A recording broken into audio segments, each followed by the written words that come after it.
नमस्कार, न्यूज 18 राजस्थान पर आप सभी का स्वागत। मैं हूं आपके साथ हेमंत कुमार और चलिए खबरों की शुरुआत करेंगे इस वक्त की बड़ी खबर के साथ। जोधपुर से बड़ी खबर है, जहां पर टैक्सी चालक की लापरवाही की वजह से यहां पर कचरा संग्रहण टैक्सी चालक ने एक व्यक्ति के टक्कर मारी है। टक्कर में एक व्यक्ति को अपना हाथ गंवाना पड़ा है। और अब करौली को लेकर के बड़ी जानकारी आपको बता दें कि करौली में उपद्रव के मामले को लेकर के कर्फ्यू लगातार जारी है और दूध सब्जी की सप्लाई में मुश्किलें आ रही हैं। बड़ी खबर, प्रशासन के निर्देश के बाद भी सप्लाई में मुश्किलें, आवश्यक वस्तुओं की सप्लाई बाधित हो रही है और पास जारी करने के बाद भी सप्लाई में मुश्किलें पैदा हो रही हैं। लोगों की परेशानी एक तरफ बढ़ रही है। लगातार कई घंटे के कर्फ्यू के बाद स्थितियां यह है कि दूध और सब्जी की सप्लाई तो प्रशासन की तरफ से की गई है, जा रही है, लेकिन इसके बावजूद यहां पर परेशानी जरूर आ रही है। आवश्यक वस्तुओं की सप्लाई बाधित हो रही है और लोगों को परेशानी का सामना करना पड़ रहा है। तस्वीरें हम आपको दिखा रहे हैं कर्फ्यू के दौरान की तस्वीरें, जहां पर अलग अलग फ्लैग मार्च भी पुलिस की तरफ से किया जा रहा है। और आपको बता दें कि आज दूध और सब्जी की सप्लाई की जा रही, कल भी शाम को ये सप्लाई की गई थी और आज भी लोगों की मुसीबतों को ध्यान में रखते हुए प्रशासन मुस्तैद है। दूध सब्जी की सप्लाई में हालांकि मुश्किलें जरूर आ रही हैं। बड़ी खबर है इस वक्त की और बड़ी अपडेट है करौली के कर्फ्यूग्रस्त इलाकों से। न्यूज 18 राजस्थान लगातार नजर बनाए हुए हैं कर्फ्यूग्रस्त इलाकों की। एक एक खबर, पल पल की अपडेट हम आप तक पहुंचा रहे हैं। और इस वक्त बड़ी खबर है कि दूध सब्जी की सप्लाई में परेशानी पैदा हो रही है। प्रशासन के निर्देश के बाद भी, पास जारी करने के बाद भी सप्लाई बाधित हो रही है और इससे मुश्किलें लोगों की अभी कम नहीं हुई है। बड़ी खबर है, तो करौली में लगातार कर्फ्यू जारी है। पुलिस प्रशासन ने इलाकों को 15 जोन में बांटा है। आगजनी की जांच एफएसएल की टीम यहां पर कर रही है। कर्फ्यू में हालांकि कुछ ढील स्कूली बच्चों को जरूर दी गई है। हिंसा की जांच एसआईटी की टीम कर रही है, लेकिन बहरहाल दूध सब्जी की सप्लाई में मुश्किलें आ रही हैं।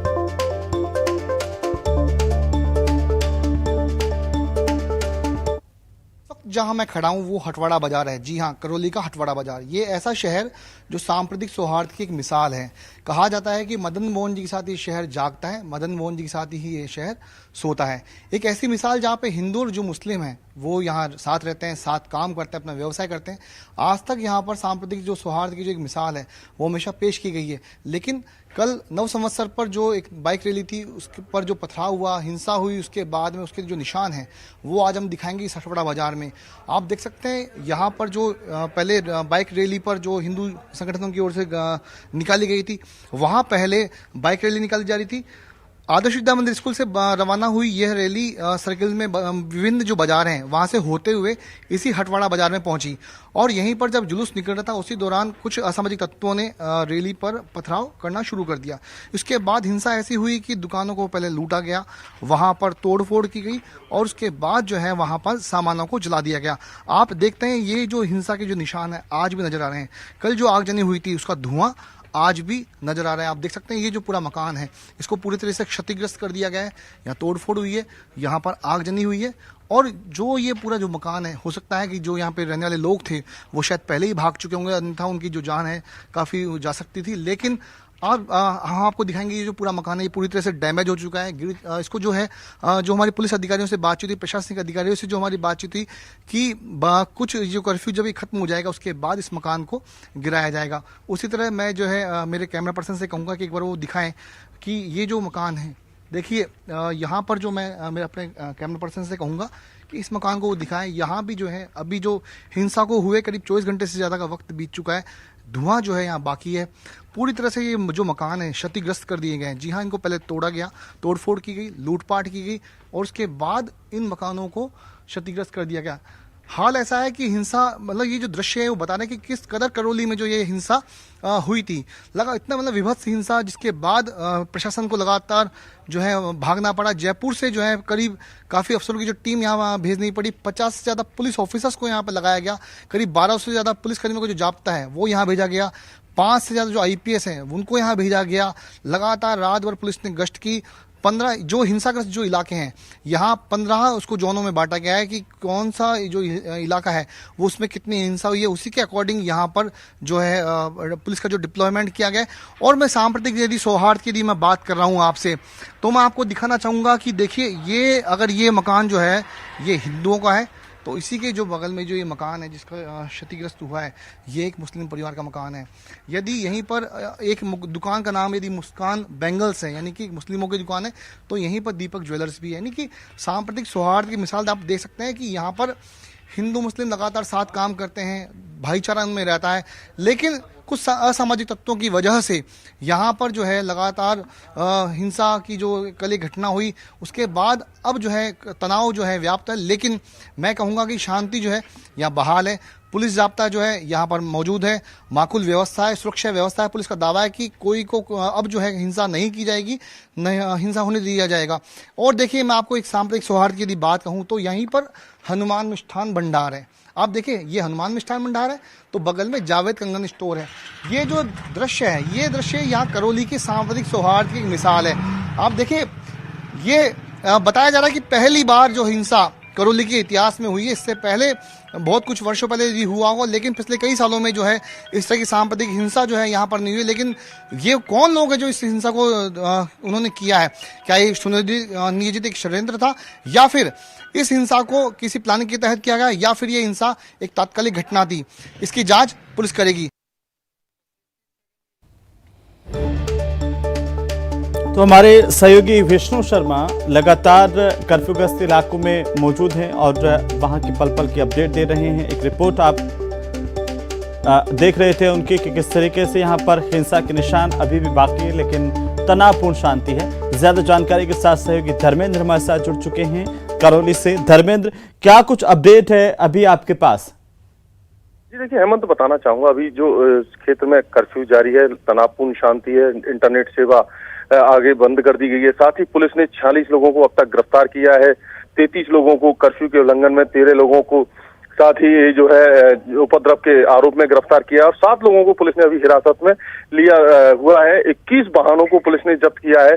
और आज कुछ जो परीक्षा केंद्र थे जहां बोर्ड की परीक्षाएं होनी थी, वहां बोर्ड की परीक्षाओं के लिए अनुमति दी गई है। साथ ही जो सरकारी कार्यालय हैं वो खोले गए हैं, जहां जो सरकारी कर्मचारी हैं या अधिवक्तागण हैं जो कोर्ट जाएंगे, उनको अपना आईडी पास दिखाने के बाद जाने की छूट दी गई है। इसके साथ ही बताना चाहूंगा आज भी जो पुलिस प्रशासन है उसने सुबह 8 बजे से 10 बजे तक दूध, सब्जी आदि सप्लाई की, घर घर जाने की बात भी कही थी। कुछ स्थानों में सप्लाई भी हुई, लेकिन अधिकतर लोगों का कहना है कि उनके पास अभी भी जो आवश्यक वस्तु है उनके लिए वो तरस रहे हैं, सप्लाई प्रॉपर नहीं हो पाई है। और जो सप्लाई करने वाले हैं उनके भी थोड़े से आरोप है कि जो प्रशासन द्वारा पास जारी किए गए थे उनके बाद भी पुलिस द्वारा उनको रोका टोका जा रहा है, जिसके कारण सप्लाई में परेशानी आ रही है। तो यह निश्चित तौर से प्रशासन को ये देखना है कि आमजन को परेशानी भी ना हो, उनको आवश्यक वस्तुओं के लिए परेशान ना होना पड़े। साथ ही जो उपद्रव की लगातार अफवाहें फैल रही है उन पर भी नियंत्रण हो, जिससे सामान्य जो हालात हैं जल्द से जल्द सामान्य हो और लोगों को राहत मिल सके। जी हेमंत। बिल्कुल धर्मेंद्र, अभी आप कह रहे हैं कि कुछ लोगों की गिरफ्तारी की जानकारी पुलिस की तरफ से दी गई है और कई लोग ऐसे भी हैं जिन्होंने कर्फ्यू का उल्लंघन किया, उनको भी हिरासत में लिया गया है। जो अब तक गिरफ्तार हुए हैं उन लोगों की कोई जानकारी सामने आ पाई है कि ये जो 13 लोग हैं आखिरकार कौन हैं जिन्होंने उपद्रव फैलाया? जी देखिए हेमंत, अभी तक जो बात आई है, प्रशासन अभी इन जानकारियों को देने से पुलिस प्रशासन बच रहा है पूरी तरह। अभी जो पुलिस द्वारा जानकारी दी गई है उसमें सिर्फ यही जानकारी प्राथमिक तौर पर दी गई है कि 13 लोगों को उपद्रव के आरोप में गिरफ्तार किया। अभी उनका बैकग्राउंड क्या है, कौन है, कहां से गिरफ्तार किया है, ये चीज सामने नहीं आई है। साथ ही कुछ लोग जो है उनके ये आरोप भी हैं कि उनको जो हॉस्पिटल से गिरफ्तार किया है या इस तरह से गिरफ्तार किया है, तो ये जांच का विषय, पुलिस इसको लेकर जांच कर रही है कि क्या किन किन लोगों को गिरफ्तार किस तरह से किया है या कौन दोषी है। इसीलिए पुलिस अभी जो जानकारियां हैं उनको पूरी तरह जब तक पुख्ता जानकारी नहीं हो जाएगी तब तक देने से बच रही है। जी लेकिन धर्मेंद्र, जो लोग गिरफ्तार किए गए उनको कोर्ट में या मजिस्ट्रेट के सामने पेश किया गया है अभी तक? जी देखिए, ये गिरफ्तारियां कल घोषित की हैं, तो आज निश्चित तौर से दोपहर तक सभी को कोर्ट ले जाया जाएगा और पेश किया जाएगा और उसके बाद ही आगे की कार्रवाइयां होंगी। जी चलिए, बहुत बहुत शुक्रिया धर्मेंद्र तमाम जानकारी के लिए। लगातार अपडेट हम आपसे लेते रहेंगे। बहरहाल अपने दर्शकों को हम बता दें कि कर्फ्यू की वजह से लोगों को परेशानी का सामना करना पड़ रहा है। हालांकि कई लोगों के पास अब खाद्य सामग्री नहीं बची है। और अगली खबर भरतपुर से, जहां पर पुलिस ने फर्जी बोट बाइक की कंपनी खोलकर धोखाधड़ी करने के एक मामले में आरोपी की गिरफ्तारी की है। गिरफ्तार किए गए आरोपी के खिलाफ प्रदेश समेत अन्य राज्यों में 50 से ज्यादा धोखाधड़ी के मामले दर्ज हैं। बताया जा रहा है कि आरोपी ने अपने दोस्तों के साथ फर्जी बोट बाइक की कंपनी खोलकर लोगों से लाखों रुपए हड़प लिए और फरार हो गया। इसके बाद आरोपियों के खिलाफ मुकदमा दर्ज किया गया। मामले की जांच करते हुए एक आरोपी की गिरफ्तारी की गई है, जो आपकी टीवी स्क्रीन पर है। फिलहाल गिरफ्तार किए गए आरोपी से कड़ी पूछताछ की जा रही है। ये शख्स जो आप देख रहे हैं सफेद टी शर्ट में, इसने न सिर्फ राजस्थान में बल्कि राजस्थान के बाहर भी कई राज्यों में धोखाधड़ी के इस पर आरोप हैं। मुकदमे दर्ज हुए थे बाइक बोर्ड से संबंधित, जिसमें संजय भाटी और इसके 2 फ्रेंड थे। वो कंपनी के डायरेक्टर रहे थे, जिन्होंने गर्भित इनोवेटेड कंपनी लिमिटेड चलाई थी, जिसका संजय भाटी मुख्य रूप से डायरेक्टर था। उक्त कंपनी के तहत मुलजिमानों ने एक ऐप खोला था बाइक बोर्ड के नाम से, जिसमें ग्राहकों से ये बाइक खरीदवाते थे और 62,100 रुपये जमा करते थे। उसके बाद में किस्तों पे 5175 रुपये उनको दे देते। 12 महीने में बाइक कंपनी की हो जाती थी। इस प्रकार इन्होंने ये कंपनी चला रखी थी, जिसमें करीब 1.5 लाख ग्राहक बनाकर कंपनी फरार होगी। और खबरों में फिलहाल वक्त एक छोटे से ब्रेक का जल उठेंगे। तो चलिए ब्रेक के बाद एक बार फिर से आपका स्वागत, और अब बात करेंगे महंगाई की। जी हां, पेट्रोल और डीजल के दाम बेलगाम हो चले हैं। आज भी पेट्रोल डीजल के दामों में इजाफा हुआ है। बड़ी खबर है इस वक्त की, पेट्रोल के दाम में 44 पैसे का इजाफा हुआ है और डीजल के दाम में भी 40 पैसे का इजाफा हुआ है। अब इसके साथ ही श्रीगंगानगर में पेट्रोल और डीजल के दामों की बात करें तो यहां पर 121 रुपए 13 पैसे प्रति लीटर के हिसाब से अब पेट्रोल बिक रहा है और 103 रुपए 67 पैसे प्रति लीटर के हिसाब से लोगों को डीजल मिल रहा है। देश में सबसे महंगा पेट्रोल डीजल श्रीगंगानगर में है और इसी के मुकाबले में मध्य प्रदेश का भोपाल है, जहां पर चंद पैसे ही सस्ता है। लेकिन बढ़ती हुई महंगाई से आम लोग परेशान हैं और पिछले 15 दिनों की बात करें तो 8 रुपए 44 पैसे की बढ़ोतरी हो चुकी है।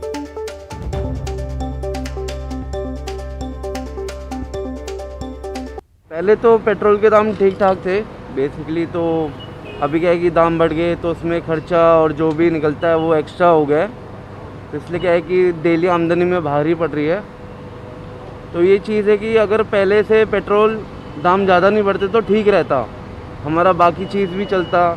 आगे भी देखना है कि बिजली का बिल होगा, पानी का बिल होगा, सबका भरना होता है, तो इसमें ज़्यादा वो नहीं हो रहा इसमें। सर अब जेब पे बहुत ज़्यादा मार पड़ रही है, क्योंकि तेल महंगा होने से दिन भर की जो हमारी जो इनकम होती है वो सारी तेल के अंदर चली जाती है। तो इसीलिए आर्थिक स्थिति बहुत ज़्यादा ख़राब हो चुकी है तेल के मामले के अंदर। पहले हम तेल जो डलवाते थे कम से कम 200 रुपये का 300 रुपये का डलवाते थे, और अब हमें तेल 100 रुपये का डलवाना पड़ रहा है, क्योंकि महंगाई इतनी हो गई है कि अब जेब पे सीधा फ़र्क पड़ने लग गया है तेल के ऊपर। सरकार से हम एक ही बात कहना चाहते हैं, तेल का रेट हमेशा हल्का कम रखना चाहिए, जिससे कि गरीब परिवारों के ऊपर इतनी आर्थिक स्थिति खराब ना हो उनकी। तो पेट्रोल के प्राइसेस लगातार अभी 7-8 दिन से देखो लगातार कांस्टेंट बढ़ ही रहे हैं और हम सबकी जेब पे फ़र्क पड़ रहा है। कहीं ना कहीं पेट्रोल के प्राइसेस लगातार इतना ज़्यादा हो गए हैं कि एक आम आदमी के बजट पे बहुत ज़्यादा फ़र्क पड़ रहा है। सर देखो, पेट्रोल तो पहले भी नीड के हिसाब से ही पड़ता था, बट अभी क्या है कि 500 का पेट्रोल डला के हम ज़्यादा डिस्टेंस कवर करते थे। अभी जो है और क्या हमारे ऊपर ही भार पड़ेगा भाई, प्राइवेट नौकरी करने वालों पे। सरकारी वालों का हर साल डीए बढ़ जाता है भाई इतने %, हमारी तनख्वाहें कम हो गई है, क्या करूं भाई। पहले 100 में 1.5 लीटर आता था, अब लीटर भी नहीं आ रहा देखो। तो तेल कंपनियों ने आज एक बार फिर से पेट्रोल और डीजल के दामों में इजाफा किया है, यानी कि पेट्रोल डीजल और महंगा हो गया और अब उपभोक्ताओं को इससे निराशा हासिल हो रही है। श्रीगंगानगर जिले में पेट्रोल के दाम 44 पैसे बढ़कर के 121 रुपए 13 पैसे प्रति लीटर हो गए हैं, तो वहीं डीजल के दाम 40 पैसे बढ़कर 103 रुपए 67 पैसे प्रति लीटर तक पहुंच गए हैं। उपभोक्ताओं का यह कहना है कि यदि इसी तरह से तेल के भाव बढ़ते रहे तो जल्द ही उन्हें अब साइकिल चलानी पड़ेगी। देश भर में लोग महंगाई से त्रस्त है। आम लोग पेट्रोल डीजल के आए दिन बढ़ने से बुरी तरह से परेशान हैं। कंपनियों ने आज एक बार फिर से उपभोक्ताओं को निराश करते हुए पेट्रोल और डीजल के दामों में इजाफा किया है। पेट्रोल के दाम आज श्री गंगानगर में 44 पैसे बढ़कर 121 रुपए को भी पार कर गए और 121 रुपए 13 पैसे प्रति लीटर का आज श्री गंगानगर जिले में पेट्रोल है। तो वहीं डीजल के दाम भी लगभग 40 पैसे बढ़े हैं और डीजल के दाम 103 रुपए 68 पैसे प्रति लीटर तक पहुंच गए। तो निश्चित तौर पर पिछले करीब 12 से 13 दिनों के भीतर ही श्री गंगानगर जिला सहित मरुधरा में पेट्रोल और डीजल के दामों में लगभग 6.5 से 7 रुपए प्रति लीटर तक का इजाफा हुआ है, जिससे उपभोक्ता खासे परेशान है। श्री गंगानगर जिले के मुख्यालय के जो पेट्रोल पंप डीलर्स हैं वो भी खासे परेशान है, क्योंकि जहां एक और पेट्रोल और डीजल की रेटों में इजाफा हो रहा है, वहीं दूसरी और जो बिक्री है वो घट रही है। हम कुछ उपभोक्ताओं से बात करने का प्रयास करते हैं। आप बताएं भैया, रोज पेट्रोल और डीजल की रेटें बढ़ रही हैं, आपके डेली रूटीन पर या डेली बिजनेस लाइफ पर कितना प्रभाव पड़ता है? बहुत प्रभाव पड़ता है। हमारा मतलब मार्केट से बहुत दूर पड़ता है। जो भी हमारा एक बिजनेस है, जो भी है, हमारी एक जगह बहुत दूर पड़ती है, जिसकी वजह से मैं जब यहाँ आना हो तो सोचना पड़ता है। अगर एक छोटी सी चीज़ लेनी हो, अगर मुझे एक 5 रुपए की चीज़ लेनी हो ना, तो वो मुझे 5 की चीज़ 25 रुपए में पड़ती है। बिल्कुल, क्योंकि इसमें 20 रुपए का तो पेट्रोल ही जल गया। बिल्कुल, निश्चित तौर पर हम कुछ और उपभोक्ताओं से भी बात करने का प्रयास करते हैं। आप बताएं कि आपके लिए कितना मुश्किल होता है? बहुत मुश्किल है जी, अब इतना मुश्किल है, वहाँ से मोटरसाइकिल रोड कर लाए हैं। हाँ, मतलब 100 रुपए में तो पेट्रोल आता ही नहीं अब। नहीं जी, 100 रुपये में आता नहीं है, बहुत दिक्कत आ गई जी। अब ऐसी कंडीशन आ गई, इसको खड़ा करना पड़ेगा, साइकिल चलाना पड़ेगा। बिल्कुल बिल्कुल, ऑलमोस्ट ये कंडीशन आ गई है, क्योंकि श्री गंगानगर जिले में जो पेट्रोल और डीजल के भाव हैं वो देश में प्रदेश में ही नहीं बल्कि देश में सबसे ज्यादा हैं, क्योंकि देश का सबसे महंगा पेट्रोल और डीजल श्री गंगानगर जिले में मिल रहा है। तो यहाँ के उपभोक्ता खासे परेशान है लगातार बढ़ रही पेट्रोल और डीजल की कीमतों से। इसके अलावा जो पेट्रोल पंप डीलर्स हैं वो भी परेशान है। रीजन ये है कि यहाँ से महज 5 किलोमीटर की दूरी पर ही पंजाब की सीमा स्टार्ट हो जाती है। वहां पर पेट्रोल और डीजल के भाव 10 से 15 रुपए प्रति लीटर तक सस्ते हैं, जिससे उपभोक्ताओं का जो रहता है वो उससे पंजाब की तरफ रुख रहता है। साथ ही जो पेट्रोल और डीजल की अवैध रूप से जो तस्करी है या उसका ट्रांसपोर्टेशन है या उसका स्टोरेज भी यहाँ पर धड़ल्ले से किया जाता है, जिससे पेट्रोल पंप डीलर्स के सामने भी कम बिक्री होने की वजह से आर्थिक संकट खड़ा हो गया है। ऐसे में उपभोक्ताओं के साथ साथ पेट्रोल पंप डीलर्स की भी यही डिमांड रहती है कि राज्य और केंद्र सरकार को इस पर गंभीरतापूर्वक विचार करना चाहिए, ताकि आम उपभोक्ताओं के साथ साथ पेट्रोल पंप डीलर्स को भी थोड़ी राहत मिल सके। अशोक शर्मा, न्यूज़ 18 श्री गंगानगर। और अब महंगाई के खिलाफ कांग्रेस के हल्ला बोल की बात करेंगे। जयपुर में बड़ी जानकारी सामने आ रही है। कांग्रेस पार्टी ने महंगाई को लेकर के हल्ला बोल रखा है। महंगाई के विरोध में प्रदेश यूथ कांग्रेस की तरफ से प्रदर्शन किया जा रहा है। प्रदेश भर में प्रदर्शन कर यूथ कांग्रेस विरोध जताएगी। जयपुर में कलेक्ट्रेट सर्किल पर भी जोरदार प्रदर्शन। महंगाई को लेकर के यूथ कांग्रेस के कार्यकर्ता सड़कों पर उतरे हुए हैं।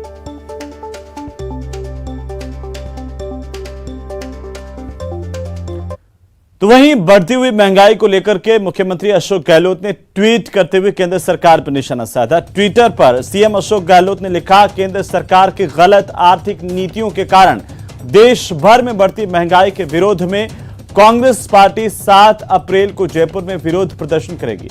आप सब से अपील है कि अधिक से अधिक संख्या में इस रैली में हिस्सा लें, जिससे केंद्र सरकार को बढ़ती महंगाई के खिलाफ एक कड़ा संदेश दिया जा सके।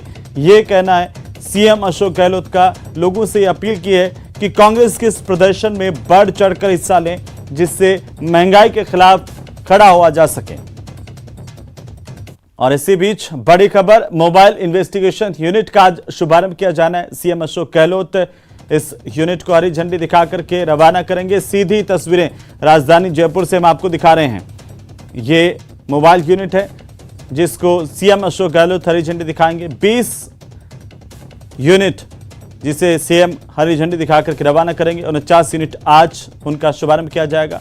सीएमओ से हरी झंडी दिखाकर के सीएम अशोक गहलोत इसका शुभारंभ करेंगे। ज्यादा जानकारी के साथ सहयोगी दिनेश शर्मा हमारे साथ जुड़े हुए हैं। दिनेश का रुख कर लेते हैं।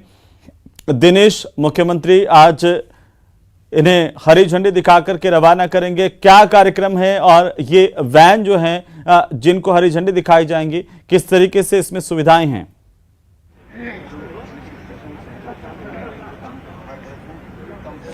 बिल्कुल, देखिए, पुलिस आधुनिकीकरण की दिशा में बहुत तेजी से कदम बढ़ाए जा रहे हैं राज्य सरकार की ओर से, और उसी के तहत ये वैन जो है वो आज रवाना होंगी यहाँ से। ये यहाँ पर आप देख सकते हैं कि कार्यक्रम अब से कुछ ही देर में शुरू होने वाला है। मुख्यमंत्री अशोक गहलोत जो है वो हरी झंडी दिखाएंगे इन वैन को, और उसके साथ ही शुभारंभ होगा इनका। डीजीपी जो है एमएल लाठर, वो अब से कुछ ही देर में यहाँ पर डीजीपी जो है वो पहुंच चुके हैं और इसके साथ ही पुलिस के आला अधिकारी जो हैं वो यहाँ पर पहुंचे हुए हैं और ये वैन जो है वो खास जो है वो 71 वैन जो है वो इस तरह की बनाई गई है पूरे प्रदेश में। और ये देखिए आप डीजीपी जो हैं एमएल लाठर साहब जो हैं डीजीपी वो जायजा ले रहे हैं इन वैन का और ये बहुत ही लाभदायक जो है पुलिस के लिए होने वाली है। डीजीपी सर से भी हम एक बार बात करने की कोशिश। सर ये वैन किस तरीके से लाभदायक होगी पुलिस महकमे के लिए? इसमें क्या है, एक साथ ही आप जब घटनास्थल पर जाते हो तो सारा जो इन्वेस्टिगेशन का जो सामान होता है वो इसमें ले जाना एक तो आसान होगा और एक इसमें बैठाकर गवाहों के बयान लेना और दूसरी जो भी मौके की कार्रवाई होती है उसको पूरा करने में आसानी रहेगी। गंभीर किस्म के जो अपराध होते हैं उनमें खासतौर से विशेषकर जो गंभीर प्रवृत्ति के और जिसमें मौके पे काफ़ी एविडेंस उपलब्ध होता है, एटलीस्ट वहाँ पर इकट्ठा करने में, उनको पैकेज करने में और आगे फॉरवर्ड करने में आसानी रहेगी। सर बहुत आवश्यकता महसूस की जा रही थी इस तरह की सुविधा की पुलिस में? हाँ बिल्कुल, क्योंकि मौके पर हमारे लिए बैठने की कोई जगह नहीं होती थी। अभी एक तरह से चलता फिरता ये हमारा कमरा है जिसमें सब सामान उपलब्ध है। सर कितनी वैन शुरू करने वाले हैं? अभी मेरे ख्याल 70 से ज़्यादा हैं अभी हमारे एग्जैक्ट तो 71 टोटल यूनिट। तो देखिए कुल 71 वैन जो है वो यहाँ पर शुरू होनी है और यहाँ पर जो है वो वैन आप देख सकते हैं कि सुविधाओं से सुसज्जित है, आधुनिक सुविधाएं जो हैं उनसे सुसज्जित ये वैन है और बहुत ही लाभदायक पुलिस महकमे के लिए ये साबित होंगी। और जैसा कि बताया खुद डीजीपी साहब ने कि बहुत आवश्यकता महसूस की जा रही थी इस तरह की वैन की कि जब इस तरह की घटनाएं होती है तो पुलिस थानों पे जाने की जरूरत नहीं है प्रूफ एकत्रित करने के लिए। वैन जो है मौके पर पहुंचेंगी और वहां पर जाकर जो है ये जो भी साक्ष्य है वो जुट पाएंगे। तो बहुत बड़ी एक सौगात हम कह सकते हैं कि मिलने वाली है पुलिस महकमे को लिए और आधुनिकीकरण की दिशा में एक ये बहुत महत्वपूर्ण कदम है ये राजस्थान पुलिस का। और 71 वैन जो है पूरे प्रदेश में शुरू होने वाली है। आज कुल 49 जो है वैन का आज शुभारंभ होने वाला है और आगामी दिनों में और ये वैन बढ़ेगी। और इस तरीके से अभी जो है मुख्यमंत्री कुछ देर में पहुंचेंगे और आज जो है 20 वैन को यहाँ पर हरी झंडी दिखाकर जो है वो रवाना करेंगे और आज जो है इसका शुभारंभ हो जाएगा। तो बिल्कुल देखिए ये यहाँ पर जो है वो वैन है, एक कतार जो है वो लंबी 20 वैन जो है वो यहाँ पर बुलाई गई है आज, जिससे मुख्यमंत्री जो है वो हरी झंडी दिखाएंगे। और कुछ वैन हम देखते हैं यहाँ पर, देखिए लगातार जो है वो दिनेश अगर आप किसी वैन के भीतर से दिखा सकें विजुअल्स और हमारे दर्शकों को ये समझा सकें कि आखिरकार ये कितने में इसकी लागत आई है, क्या क्या ऐसे इक्विपमेंट है जो पुलिस के लिए बेहद लाभदायक सिद्ध होंगे?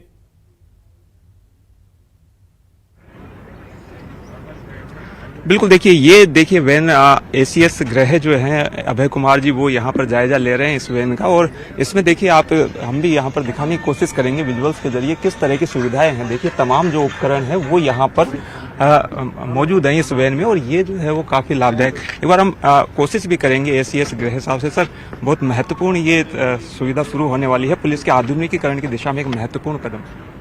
जी एक तरह से जैसा अभी एडीजी साहब कह रहे थे, थाना आपके द्वार है और ये गोविंद जी ने काफी मेहनत की है, फील्ड में इसका बहुत अच्छा लाभ मिलेगा। सर बहुत आवश्यकता महसूस की जा रही थी इस तरह की सुविधा शुरू हो ताकि गंभीर तरह के जो अपराध होते हैं खासतौर से उनको। जी इसकी फायदा ये है कि जिस प्रकार का अनुसंधान चाहिए, क्या एविडेंस लेना है और वहाँ पर रुक के आराम से ये अनुसंधान किया जा सकता है। तो त्वरित न्याय दिलाने के लिए एक बहुत ही अच्छी सोच है, पहल है और मेरे ख्याल से पूरा देश देख रहा है कि इस पहल का आउटकम क्या होगा। आपके पास काफी फीडबैक आया है कि हमें भी जानकारी दी जाए कि राजस्थान इसको कैसे इम्प्लीमेंट करने वाला है। तो अभी सर जी बिल्कुल देखिए तो जी बिल्कुल दिनेश बहुत बहुत शुक्रिया तमाम जानकारी के लिए, हमारे साथ जुड़ने के लिए। लगातार अपडेट हम आपसे लेते रहेंगे और ये पुलिस की तरफ से एक स्पेशल वैन तैयार करवाई गई है जिस पर करीब 10 करोड़ का खर्चा है 71 वैन का और जिसको मुख्यमंत्री आज हरी झंडी दिखा करके रवाना करेंगे। लगातार अपडेट आप तक पहुंचाते रहेंगे। बहरहाल आगे बढ़ते हैं। देश के स्वतंत्रता संग्राम पर प्रदर्शनी का आयोजन किया गया जहां पर संसद भवन की लाइब्रेरी बिल्डिंग में यह प्रदर्शनी आयोजित की गई है। लोकसभा अध्यक्ष ओम बिरला ने इस प्रदर्शनी का शुभारंभ किया है। केंद्रीय मंत्री और विभिन्न दलों के सांसद यहां पर मौजूद रहे। स्पीकर ओम बिरला ने प्रदर्शनी की सराहना की है। स्पीकर बिरला ने कहा है कि भारत का स्वतंत्रता संग्राम पूरी दुनिया में अतुलनीय है। क्रांतिकारियों, किसानों, आदिवासियों, युवाओं, महिलाओं और आम जनता ने देश की आजादी के लिए बलिदान दिया। विदेशों में रह रहे भारतीयों ने भी स्वतंत्रता संग्राम में अपना योगदान दिया था। आजादी का आंदोलन हम सब के लिए एक प्रेरणा का स्रोत है। जिस संकल्प से उस समय के लोगों ने स्वयं को स्वाधीनता के लिए समर्पित किया, हमें उसी संकल्प से देश के नवनिर्माण के लिए स्वयं को समर्पित करना होगा। ये कहना है लोकसभा स्पीकर ओम बिरला का। ओम बिरला यहां पर प्रदर्शनी का अवलोकन करने के लिए पहुंचे और प्रदर्शनी का शुभारंभ किया। इसी के साथ ही बुलेटिन फिलहाल इतना ही। नमस्कार।